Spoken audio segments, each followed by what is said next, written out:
Hello and namaste. My name is Nepal and welcome to the German class about how to use do and see.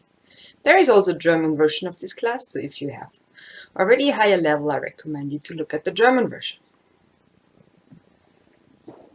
Today I would like to explain, especially to Nepali students, what's the difference between the see and do versus the beiing and timi.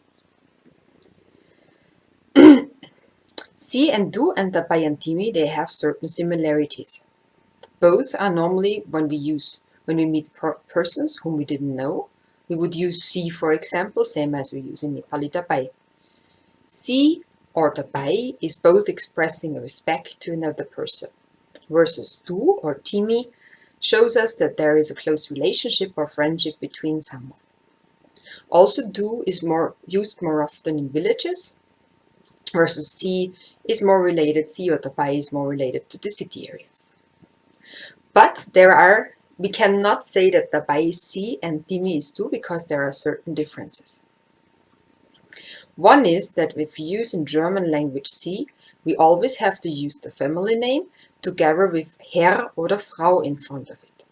So we would never say Inge, so my first name, or Kapita or Sarosh, and then we would still use see, as we do it in Nepali, because in Nepali we would say Sarosh si, dabai ke kanunsa, but we cannot say this in Nepali. In German. In German we have to say Herr Bastola, or Frau Sapkota, or Frau Patsch, könnten Sie mir helfen? So whenever you have to someone a relationship where you would use Sie, then you also have to use his family name and never use the first name. Using the first name of a person is as much insult as if you would use du or if you would use timi to someone who's younger to you. So as long as you have a relationship which is on the C level, no usage of the first name. That's a no-go. Okay? That's one of the differences. There are some more differences, some more Unterschiede. No? For example, if we are in a family, in Nepal you would use the beiing and timi depending on the hierarchy or the age of someone in the family. Versus in Germany and Austria, actually in almost all families, everyone would use do to each other. So mothers would say do to their children, but also children would say do to their mothers. So there is normally no see anymore, besides in very, very rare exceptional cases, but in the year 2020 that is almost not existing anymore. A second difference between the two is that while in Nepali dabai and timi is primary an expression of hierarchy, and then secondary also of respect, I would say in German it's first the respect and then secondary only hierarchy, if this doesn't matter at all. I will explain to you later what that means. And because in Nepal it's a question of hierarchy, you don't always have a mutual do or CC relationship. So a boss would say to his staff timi, but the staff would say to his boss dabai. Versus in German language, you always have either CC or you have do.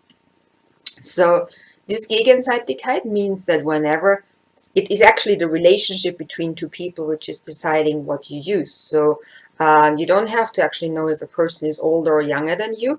You would simply start, in case of doubt, with see, especially if in a city area. You would say see, but then also like in the picture, the old lady would still say see to the man, because they also not known to each other and their relationship might be a distance one. On the other hand, if you like in a family relationship, as I said, you almost always have the do relationship. So mothers would say do to the children, or big brothers would say do to the small sisters, but small sisters would also say do to the big brothers, or the mother would say do to the father and the father would say do to the mother. So there is like a do all over the place, and it's equal. So as your relationship develops, so when you have first someone whom you know maybe from business or who has been your teacher or your professor, you might start with a CC relationship. But then after a while, maybe you get to know each other better. Maybe you start to have private exchange and not just the business exchange. Maybe there comes some friendship rather than just being acquaintances in work. And then normally one of the both, sometimes normally more often it's the older one or the hierarchical higher one, or the client rather than the service person, would say jemanden das Du anbieten. So he would offer you du, no? So if I'm about to have a phone call with a lady who's older than me and I'm interviewing her, I would normally always stick to sie. But if she's saying, I want to offer you the du, then I mutually would agree upon, and I would say, yes, okay, then let's do the do. And then in this moment, we both switch to do. So it's not that she calls me do and I still call her see, but this is when the relationship is going one step further and having more intensity, then you would switch to the do. I hope that was a short information on how we actually use do and see, and how do and see is different from the bei and die me. And I wish you a lot of fun continuing learning German.